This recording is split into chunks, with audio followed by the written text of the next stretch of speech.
Yos, apa kabar semua para gabuters? Balik lagi nih dengan Kang Gabut. Kali ini Kang Gabut akan membahas anime favorit Kang Gabut nih. Mungkin untuk banyak orang juga sih. Yaps, dia adalah Attack on Titan. Nah, sebelum kalian nonton season final dari Attack on Titan yang akan tayang 7 Desember nanti, Kang Gabut akan rekap singkat cerita dari season 1 sampai season 3. Untuk kalian yang pengen banget nonton AOT, tapi nggak tahu mulai dari mana, atau males nonton dari awal. Sok, langsung aja kita gabut ini sekarang.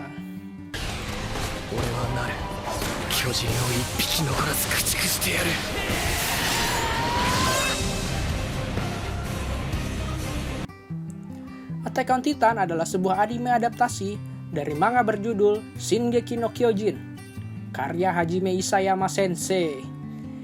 Attack on Titan adalah bahasa Inggris dari judul tersebut. Ya, terjemahannya sih ya sama aja lah artinya.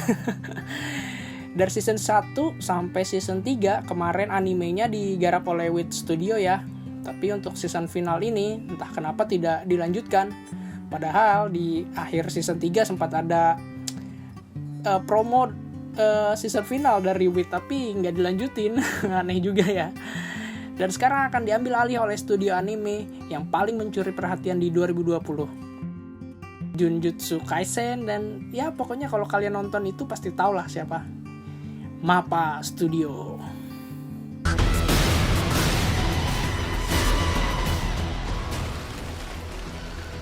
Sinopsis.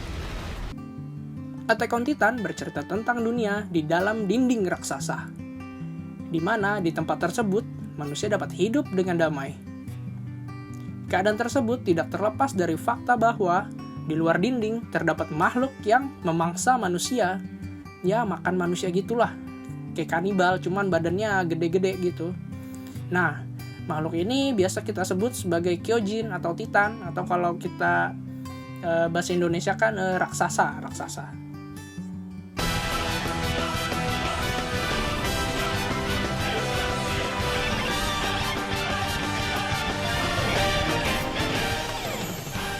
Season 1. Season 1 ini bisa dibilang perkenalan untuk dunia yang ada di Attack on Titan. Karakter utamanya adalah Eren, Mikasa, dan Armin. Kang Gabut excited banget dengan apa yang Hajime Sensei dan Wit Studio ingin tunjukkan ke penonton. Sebuah dunia yang damai dan jauh dari pertikaian. Tapi kedamaian tersebut sirna setelah kedatangan Titan raksasa. Selama ini dinding setinggi 50 meter selalu melindungi manusia dari tiap Titan yang mencoba memangsa. Tapi hari ini datang Titan raksasa yang tingginya melebihi dinding tersebut. Yatsuda.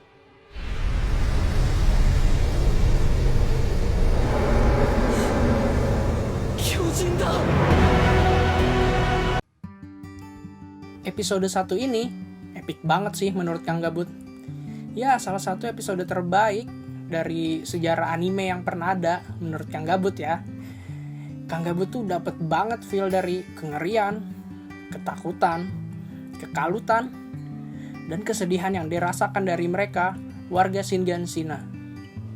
Ditambah di akhir kita melihat ibunya Eren dimakan Titan.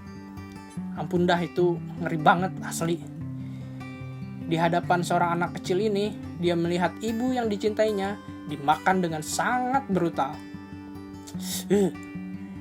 Hal ini menjadi awal dari tujuan hidup seorang Eren Yeager, bahwa dia akan membunuh semua Titan yang ada di dunia ini. Wall Maria yang menjadi dinding terdepan umat manusia menjadi tempat yang tidak bisa ditinggali.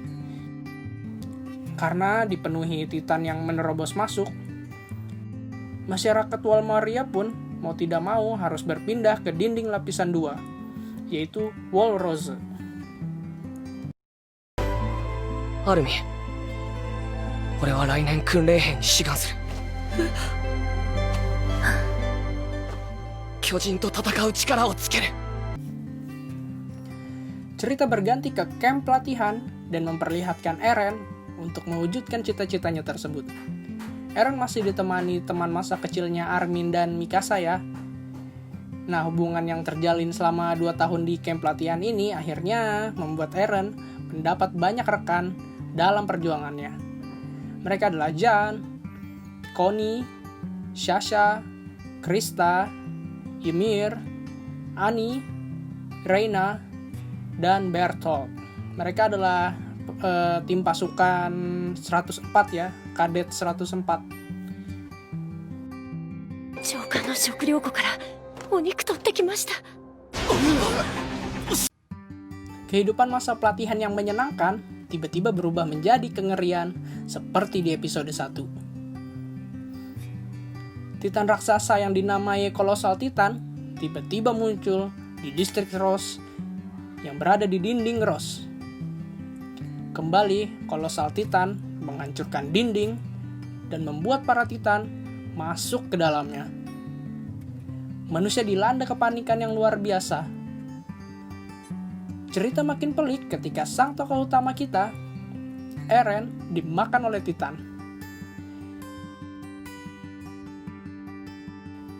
Distrik Ross semakin tidak terkendali. 何としてでも勝つ。何としてでも生きる。うわ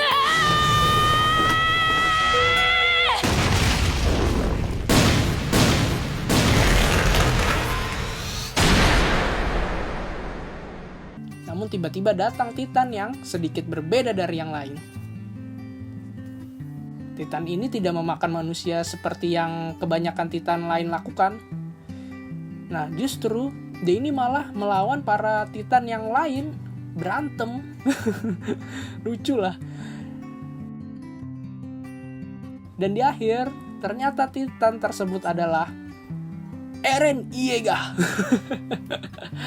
Yaps, ternyata Eren menyimpan kemampuan misterius di mana dia bisa berubah menjadi Titan. Berkat Eren yang berubah menjadi Titan, para manusia berhasil selamat dari invasi Titan Jilid 2. Titan Eren menutup lubang bekas tendangan kolosal Titan dengan batu besar. Ini momen epic yang, keren banget sih.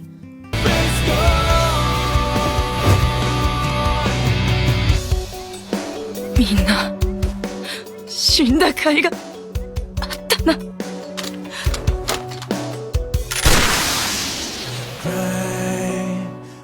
人類が今日初めて巨人に勝ったよ。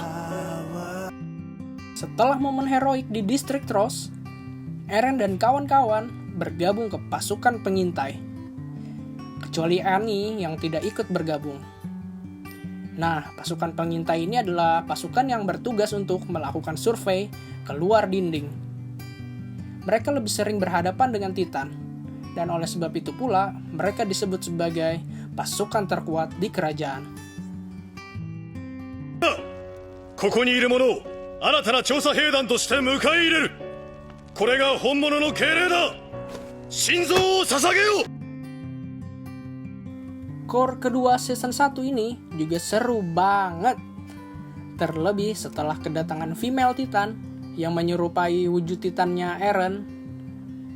Dia terlihat tidak memangsa manusia, tapi dia justru cenderung untuk menangkap Eren tanpa alasan yang jelas juga.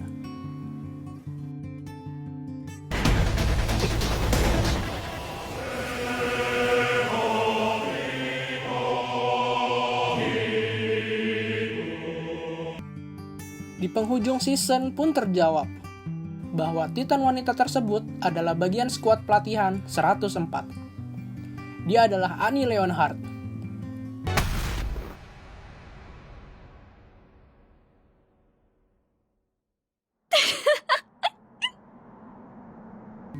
Battle antara Annie melawan Eren ini asli keren banget ya.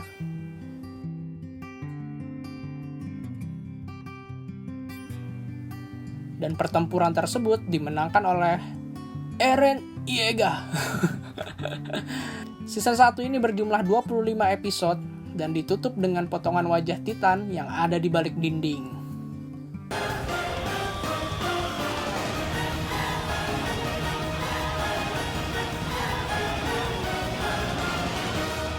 Season 2. Di season kedua dari Out ini sedikit lebih pendek dari season 1 ya. Karena hanya berjumlah 12 episode saja. Akan tetapi keseruan masih tetap terjaga. Cerita bermula ketika pasukan baru pengintai berada di selatan Walsina. Mereka dikumpulin karena dicurigai sebagai Titan yang dapat berubah seperti Eren. Namun tak ada satupun dari mereka yang mengetahui hal tersebut. Yang mengetahui ini hanyalah para veteran yang ada di pasukan pengintai. Kemudian, tiba-tiba saja Walrose kedatangan banyak Titan yang masuk ke dalam. Dan juga kemunculan Titan yang bisa berbicara layaknya manusia. Wujudnya seperti apes gitu ya. Nah, di Attack on Titan, Titan ini dinamakan sebagai Beast Titan.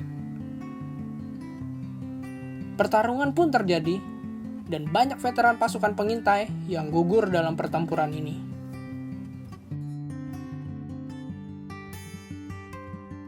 Eren, ちょっといいか、話があるんだが。なんだよ。俺たちは5年前、壁を破壊して人類への攻撃を始めた。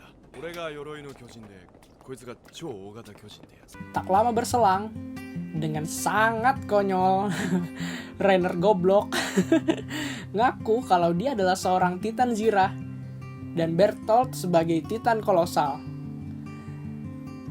Mereka mengaku menghancurkan distrik Trost dan juga kampung halaman Eren. Pertempuran yang semula ingin dihindari Eren pun tak terelakkan. Mereka yang sudah dianggap sebagai kakak bagi Eren ternyata adalah biang keladi dari semua kekacauan yang terjadi.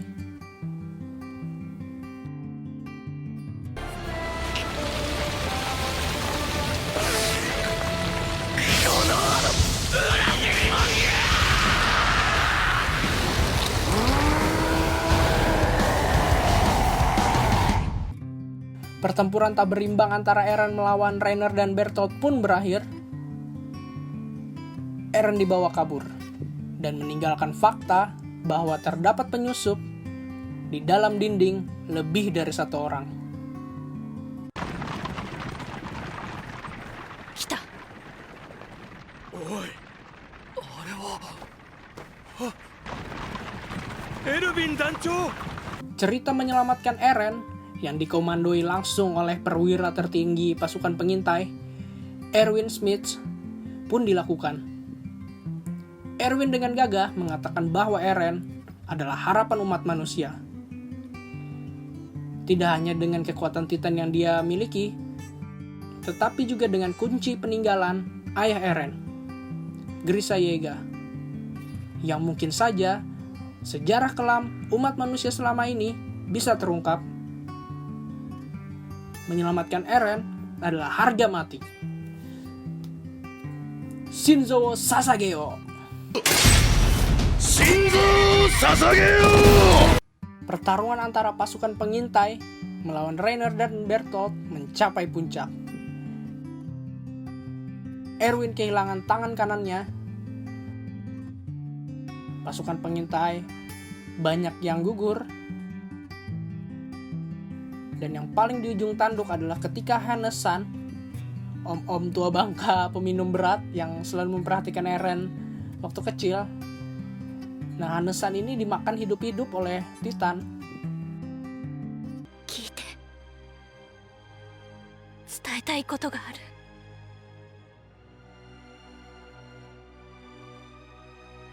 私と一緒にいてくれてありがとう。私に生き方を教えてくれてありがとう。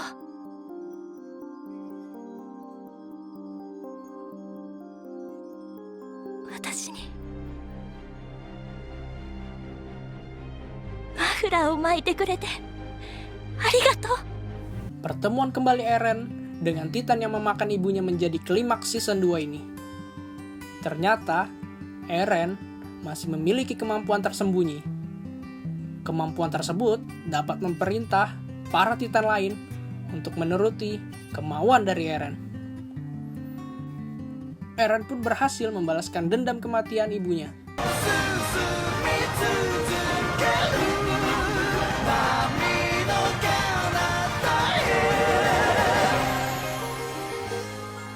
Season 3. Di season 3 kali ini sedikit berbeda dari season-season sebelumnya, di mana di season ini Wit Studio membaginya menjadi 2 part yang ditayangkan berbeda tahun, yaitu part 1 di tahun 2018 dan part 2 di tahun 2019.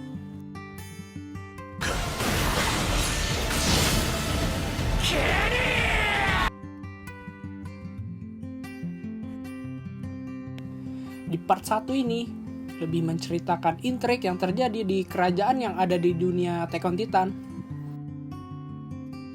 Episode awal part 1 ini dibuka dengan epic banget. Karakter favorit di Attack on Titan, Raphael Ackerman, benar-benar menjadi spotlight sepanjang part 1 ini. Pertarungannya melawan Kenny Ackerman yang merupakan paman sekaligus guru bagi Raphael bener-bener bagus banget. Sinematografi, koreografi, grafik berpacu dalam duel di udara antara pasukan Raphael melawan pasukan Kenny.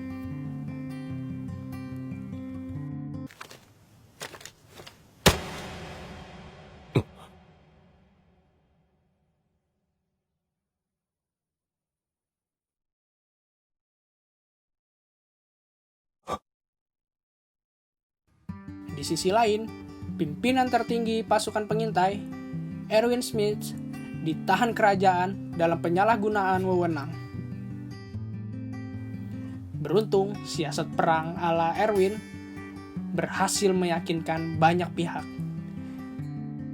Tidak hanya pasukan kerajaan, tapi juga seluruh masyarakat kerajaan. Dengan terbongkarnya siapa raja sebenarnya, kebohongan selama 1 abad akan dapat dihentikan. エルヴィン、お前の勝ちだな。嬉しくないのか。ナイル、人類はより険しい道を歩まざるを得なくなったぞ。 Selain Rivai dan Erwin, yang menjadi bintang utama di part 1 ini adalah Krista, aka Historia Reiss. Historia Reiss adalah anak haram dari raja sebenarnya, Rod Reiss. Meskipun begitu, dia tetaplah seseorang yang memiliki darah murni kerajaan. Sebuah fakta terungkap bahwa pihak kerajaan dengan secara sengaja menghilangkan ingatan seluruh penduduk yang ada. Hal ini dilakukan untuk membuat kehidupan di dalam dinding tetap damai. Rod Reiss menginginkan Historia untuk memakan Eren, yang ternyata memiliki kemampuan tersebut. Akan tetapi, karena Eren bukanlah berasal dari darah kerajaan, maka kemampuan tersebut tidak dapat dilakukannya. Ada fakta lain yang terungkap, bahwa jika seseorang ingin menjadi Titan seperti Eren, Reiner, atau Bertolt, maka mereka harus menjadi Titan tidak berakal terlebih dahulu. Kemudian, memakan mereka pemilik kemampuan Titan. Dengan begitu, kemampuan Titan akan berpindah ke pemilikan. Pertarungan batin dialami Historia. Akhirnya Historia nggak mau hidup repot dan menyerahkan semua beban kepada Eren. Eren pun selamat dan sehat walafiat.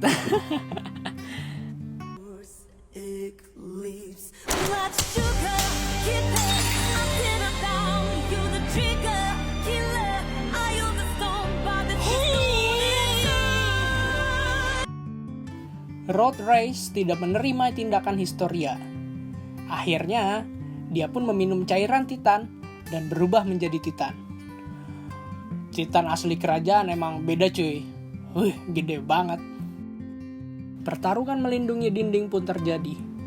Dengan ukuran segede itu, Rod Reiss bisa dengan mudah menghancurkan dinding manapun yang dia mau. para pasukan bersusah payah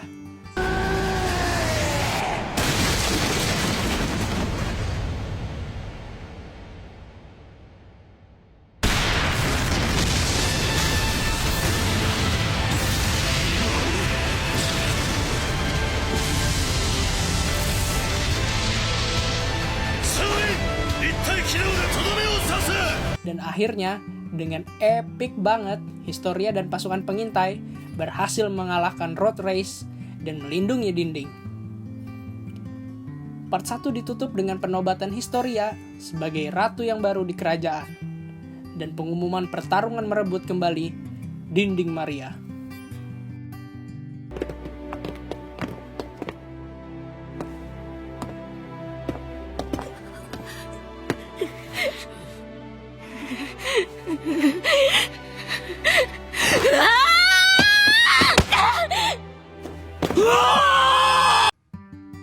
Part 2. Part 2 ini dibuka dengan tujuan pasukan pengintai merebut kembali Wal Maria. Selain itu, mereka juga bertujuan untuk masuk ke ruangan bawah tanah milik Ayah Eren, yang mungkin bisa menjadi jawaban dari pertanyaan-pertanyaan yang selama ini menghantui.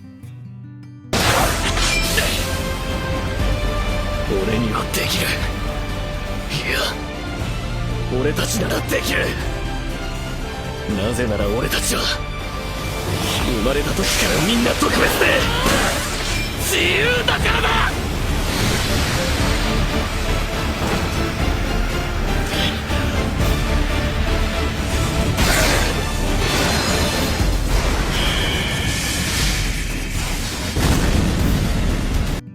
Pertempuran di arc ini terbagi menjadi dua, di mana pertama pertarungan terjadi di tengah distrik Shiganshina antara Eren bersama pasukan pengintai melawan Armor Titan. Dan pertarungan kedua berada di sisi luar distrik antara Beast Titan melawan Levi, Erwin, dan pasukan pengintai. Pertarungan melawan Colossal Titan dan Armor Titan ini epic banget. Senjata baru menjadi faktor utama dalam kekalahan Reiner. Reiner pun tumbang. Bagaimana dengan Colossal Titan? Colossal Titan ini terlalu kuat ya. Bahkan untuk seorang Eren sekalipun butuh pengorbanan dalam sebuah kemenangan. Armin pun mengorbankan mimpinya untuk melihat lautan demi mimpi umat manusia yang harus terus melangkah maju. Colossal Titan berhasil ditaklukkan dengan harga dari nyawa seorang Armin. 分かってた。お前が誰よりも勇敢なことぐらい。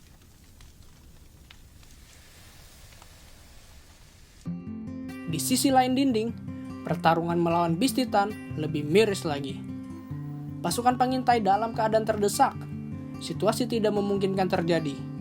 Hanya tersisa anak bau kencur setelah lemparan bertubi-tubi dari Beast Titan. Misi bunuh diri pun diambil. Akhirnya Erwin mengorbankan nyawanya meskipun dia sangat ingin sekali melihat kebenaran dunia ini. Namun sayangnya, Beast Titan berhasil dibawa kabur.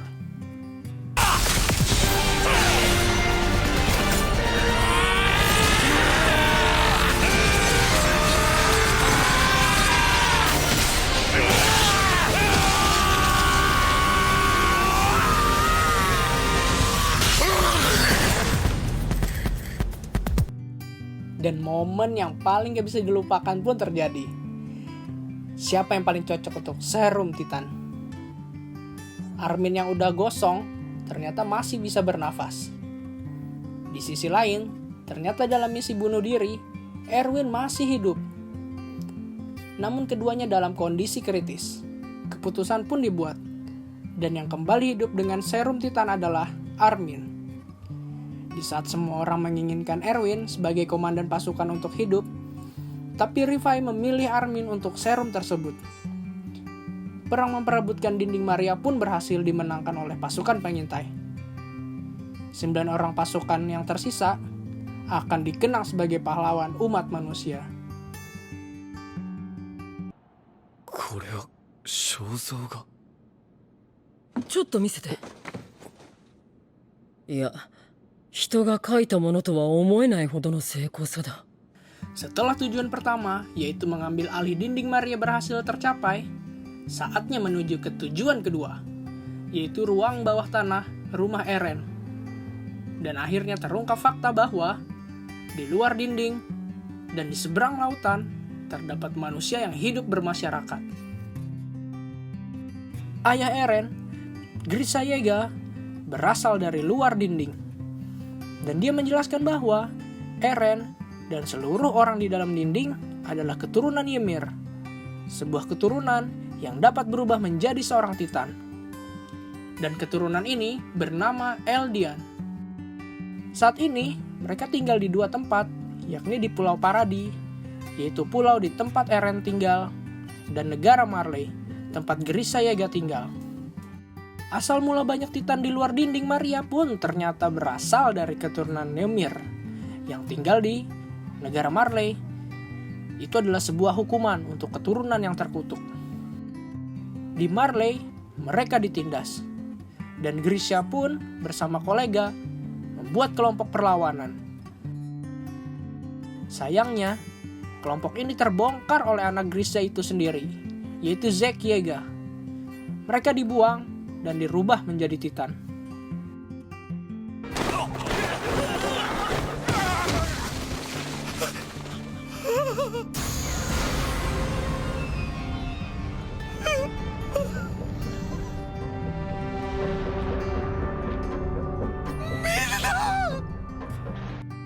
Namun, Grisha diselamatkan oleh Eren Kruger, yang ternyata adalah seorang Titan.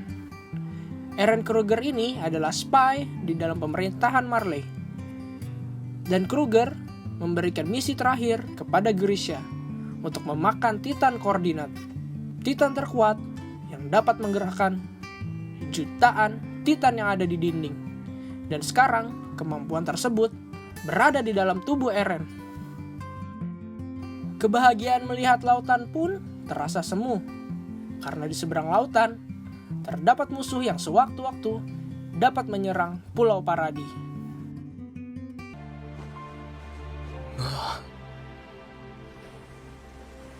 向こうにいる敵全部殺せば俺たち自由になれるのか。